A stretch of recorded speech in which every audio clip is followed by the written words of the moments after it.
I have the greatest privilege to invite the founding father, our founding father, the Grand Chief Right Honorable Michael Thomas Somare, to stand before us for the last time to make his farewell speech to this Parliament and to the people of Papua New Guinea. Grand Chief Sir Michael Thomas Somare.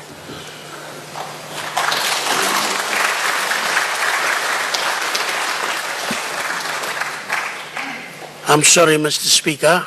I have to apologize due to the printing problem we have in Parliament. I could not get the papers in time to present, but if I can put it on the Hansard later, my statement to National Parliament and to the people of Papua New Guinea. And therefore, I'll now start with my statement. All I want to say is that it has been a great privilege for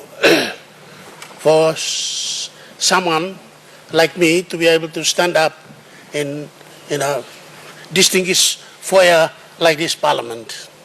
And it's distinguished when I say this. It was in this very Parliament when we adopted the Constitution of Papua New Guinea was adopted. By that I mean that it was through this process of parliamentary system we adopt the Constitution of Papua New Guinea. And it is very important for all of us. As I am going out, making my way out, I had the privilege of serving people of Papua New Guinea as a member for ECP with all parliaments since they elected me in 1968. I've not missed one.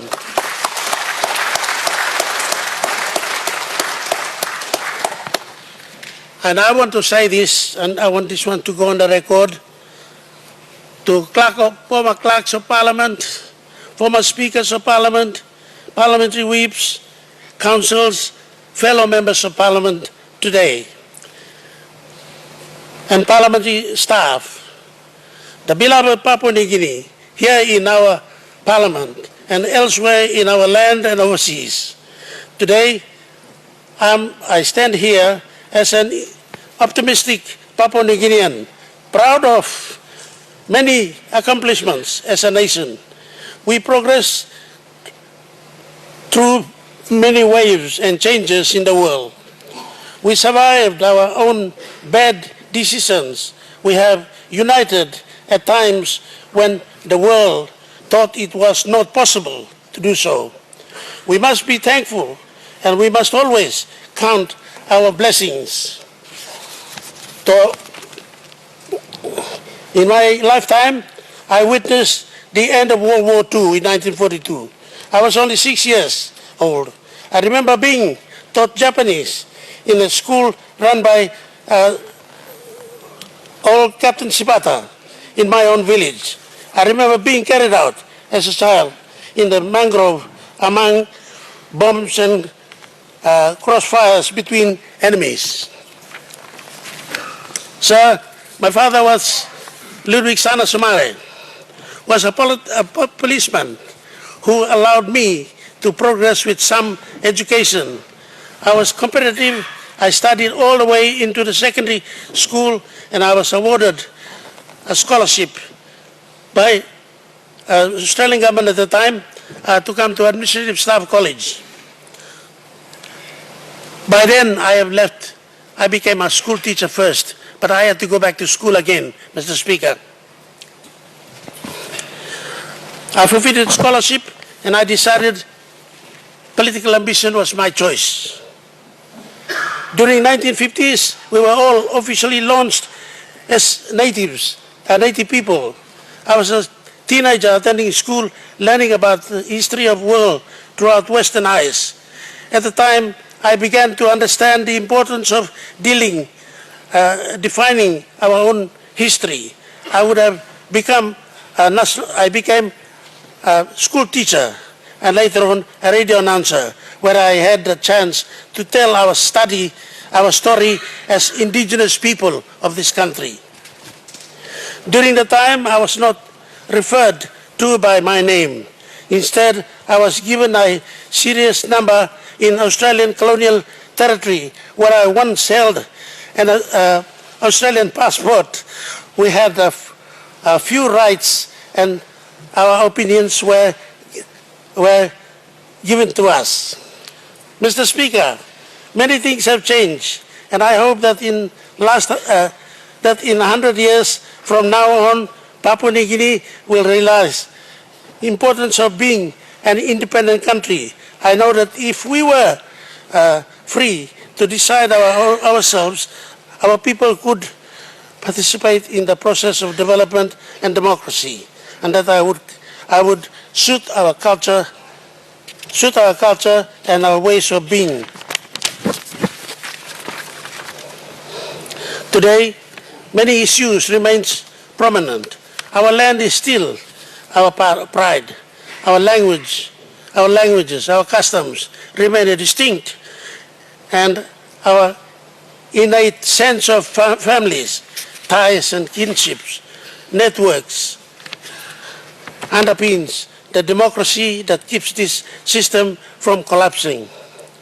In my lifetime, we went through being secret indigenous political activities in the Bully Beef Club to being members of our first House of Assembly. In this time, in this lifetime, we were being Australian subjects to become Papua New Guinea citizens.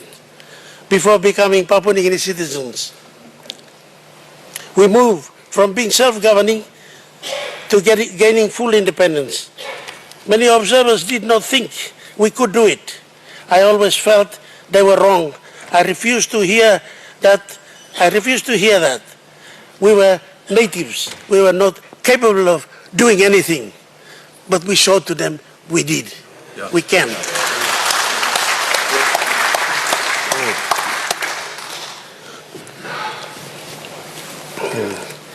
We moved from being self-governing Papua New Guinea to gaining full independence. Many observers did not think we could do it. As I said to you, I always felt they were wrong. I refused to hear that we were the natives who were not capable of being ready.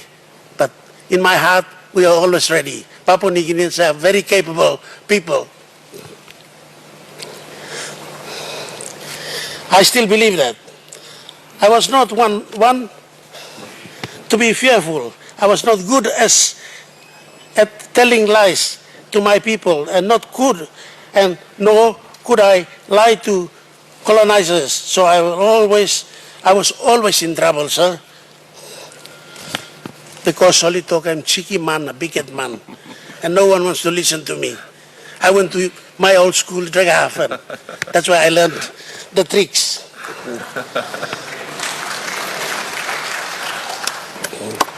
I have reflected on this day often. I must admit that I did not want to imagine my life outside of this institution.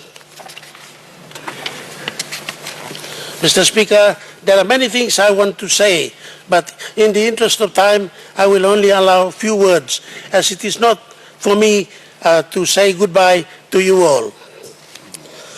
I choose a life of challenges. I choose a life of challenges and service to my people. I have always respected the true meaning of public service. So I leave my professional career that way. I started as a teacher, and later on I became an information officer. I was lucky enough to be radio broadcaster, and they gave me the platform to convince a territory that we must become a country, not dependent country, but self-governing country. I've had my share of political activism. I have always had my share of great power and great responsibility. I did not know that today would feel like to say my last farewell to all this mighty house and this institution that the higher help with my colleague is gone, we help to build this institution and this house that deliver on these many promises we had for our people even over the years. From 1984, when we moved to this Parliament House, that was part of a gift of Australian government. We had also moved into an era of change where we would decide for ourselves and the future of this country. We experienced political instability and sometimes turmoil. I've had my share of political challenges and the turmoils, and I benefited from a concentration of political support. I'm grateful, and I feel blessed. Thank you, Mr. Speaker. It is on this very floor that we dreamed of a future. We regularly came together as MPs to support bills that became law. It is our conference rooms where here that I spearheaded many press conferences, sharing good news with my people, and many times I was forceful to share bad news with them as well. It is the floor of this Parliament that decided my fate as a leader throughout my career. I have sat on both sides of this Parliament, in government as a leader and the opposition as the leader of opposition. In my in fact, my two brothers and lifelong peers, Sir Julius and Pius Winkty, both forced me to become the opposition leader when I was quite happy as a Prime Minister. After two successful votes of no conferences that I lost on this very floor of Parliament. When I was a young man, I imagined that I thought hard enough and I spoke loud enough, or if I protested against colonial masters, that was my dream for this land, and our people would come to life. I am glad to say that my battles were not in vain.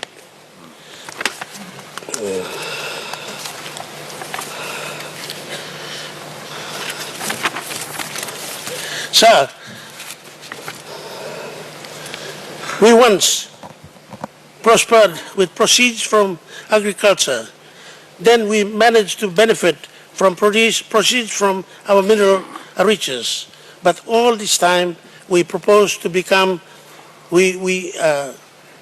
because we work together. We believe in our individuality, we yet practice national unity, and I'm proud to be called the father of the nation.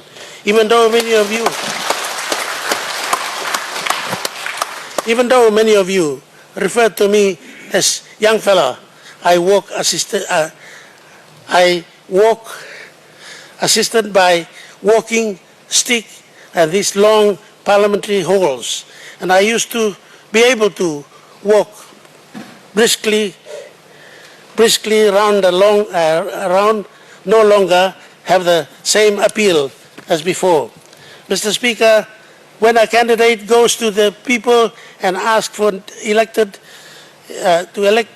support, they are asking to be placed legitimately in the Great House.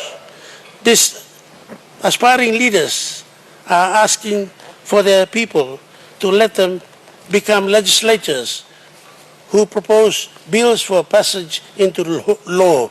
They are not asking to be public figures, managers, or guardians of public funds. They are asking their people to give them the mandate to provide goods and services to them. Sir, we must remember that when we sworn on to the Bible at the Government House or here in front of your chair, we are elected, that we are promising our servants, we are promising that we are servants of our people. It is important to be fit and healthy in this House, to know this importance of parliamentary system and operations. When I look back, I wish for Parliamentary Accounts Committee role to be reviewed. I wondered about bipartisan, that the old days when opposition and government combine and on issues of national importance. I hope the Hansards will be recorded daily when Parliament is in session.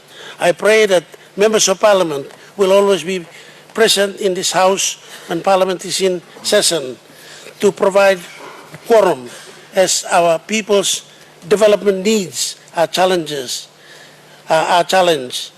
Challenges can be assessed and improved based on available resources. Mr. Speaker, this Parliament is the 9th Parliament.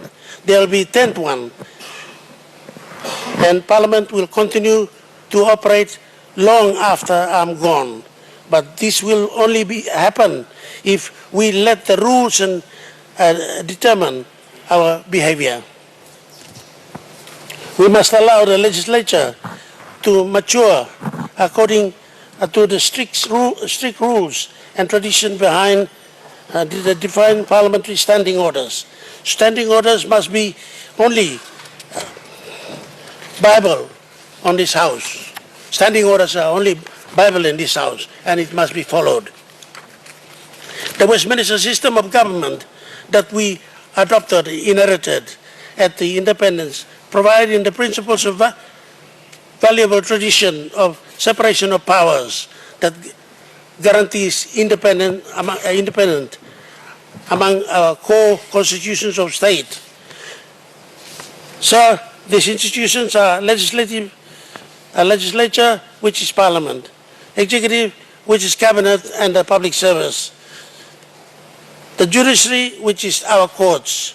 Mr. Speaker, I am parting with wish for new leaders, and those of you who will be returned, I want each one of you to learn that the Westminster system of government is designed to achieve our aims.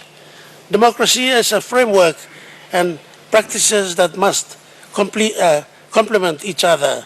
This is not a new concept. Sir, I want you to learn the importance of separation of powers. You must also allow the role of courts to set the procedures. The rules is also to build case laws. By this requires citizens of aggrieved to this case when civil or criminal breaches occur in our society. To members of Parliament, we must all learn that the role of Parliament is, what the role of Parliament is. This is a law-making body today. We also enact laws here.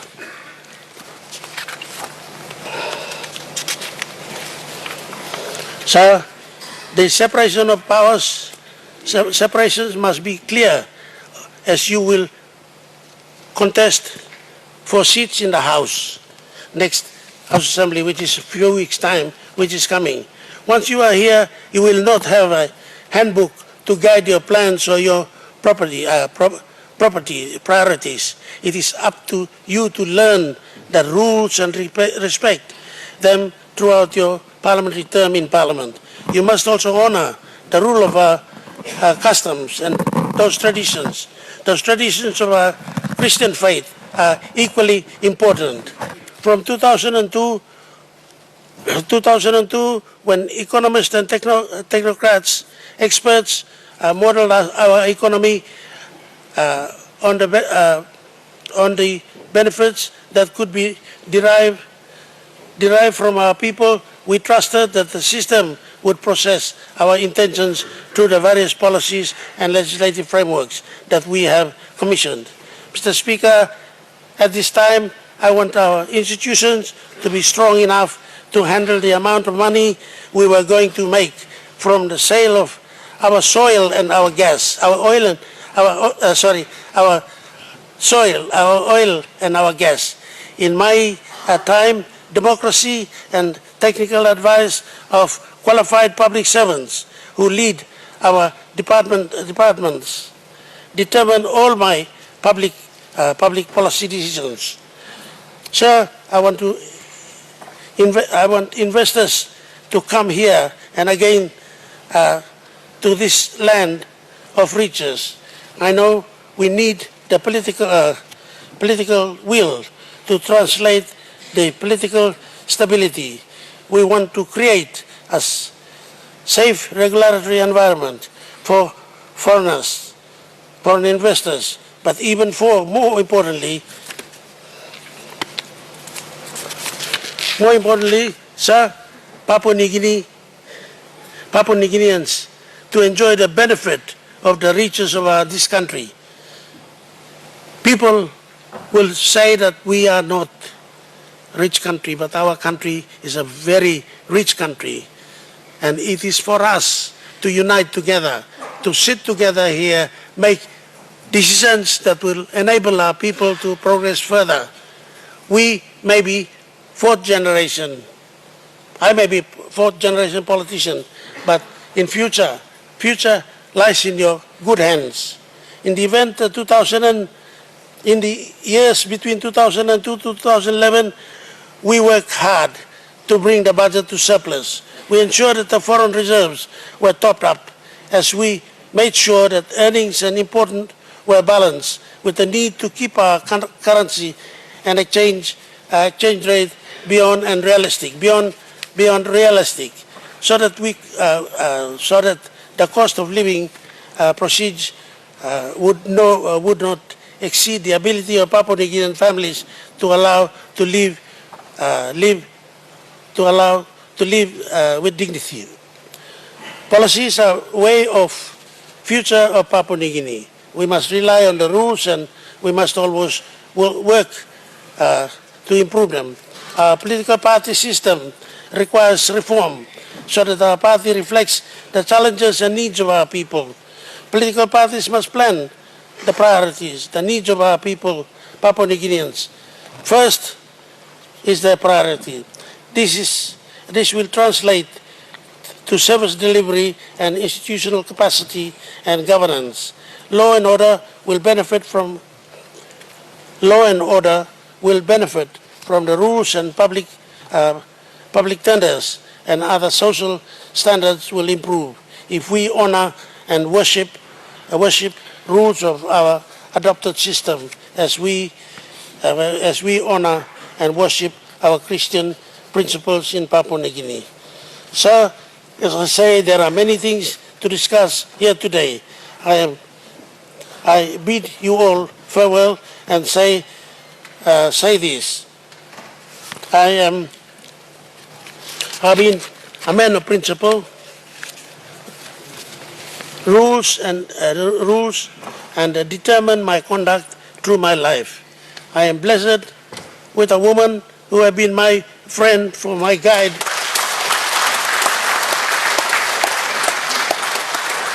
and my guide since we were both young together. We have 6 children who trust in us because we believe that trust be respecting them as they were growing up.